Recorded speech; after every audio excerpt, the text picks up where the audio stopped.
This man was frantically slapping his own face. Yet the blows landed on a stranger's cheek. It turned out they shared a sensory connection. Hitting himself meant hitting her. The story began 20 years ago. Back then, Dylan was just an elementary school student. In class, his heart suddenly began racing. His hands clenched the edge of his desk tightly. His classmates were baffled.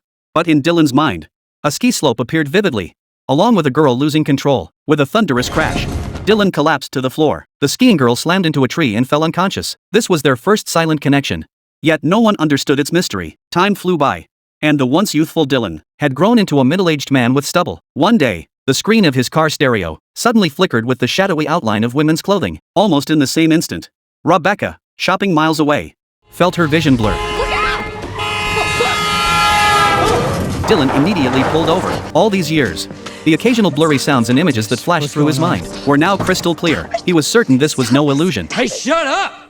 Once both had calmed down, they realized the unfamiliar voice in their minds truly came from another living person. Though separated by over 1,000 kilometers, they could hear each other's voices, share each other's vision, and even sense each other's emotions. Two strangers who had never met achieved true empathy. To avoid disrupting each other's work, they agreed to talk again that evening. Their lives were worlds apart. Dylan, once an outstanding student, grew up to become a parolee after taking the fall for his brother. Now destitute, he lived in a derelict tin shack, surviving on cheap fast food and beer, constantly wary of random police raids. One more mistake, and he'd lose even his car washing job. Rebecca's life, however, was a different story. After graduating college, she married a wealthy man in a whirlwind romance to escape her family, securing a life of comfort. Yet her days were filled with tedious social events and enduring the lecherous glances of her elderly professor.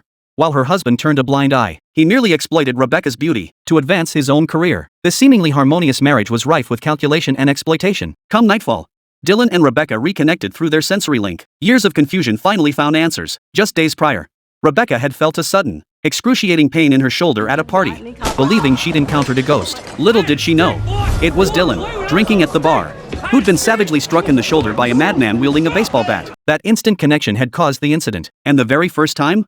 It was that skiing accident 20 years ago. Dylan still remembered the excruciating pain, and Rebecca confirmed she'd needed 12 stitches at the hospital back then. Though their life paths diverged completely, this strange sensory connection drew them together, and they soon became confidants, sharing everything. When Rebecca broke up with her first love at 16, she spent the entire summer in a funk. Dylan vividly recalled that July of his own life, shrouded in inexplicable sorrow, the most agonizing summer he'd ever endured. Gradually, Rebecca came to understand that Dylan wasn't the jerk others claimed him to be. The terrifying night he went to jail for his brother, the dread of sharing a cell with a life-sentenced criminal, the countless nights awakened by nightmares, those painful memories Dylan refused to speak of, were all sensed by Rebecca. Through their shared emotional connection, it turned out they had never truly been alone. Suddenly, a whim struck him. He wanted to see Rebecca, but over 1,000 kilometers apart.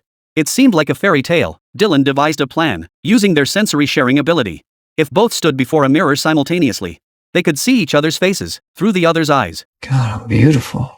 That's such a nice face. The next day, Rebecca took the car to the repair shop, where the mechanic quoted $1,200 for the fix. Dylan sensed something was off, and immediately directed Rebecca in his mind to get out and check. Sure enough, it was just a plug that had accidentally come loose. Reinserting it fixed the problem. They saved a pretty penny with ease. With Rebecca's companionship and encouragement, Dylan gradually pulled himself together. He began tidying up the cluttered tin shed on his own initiative, and became exceptionally diligent at work.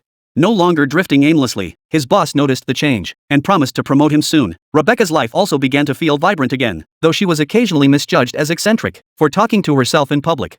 The feeling of her heart being filled was a warmth no one could refuse.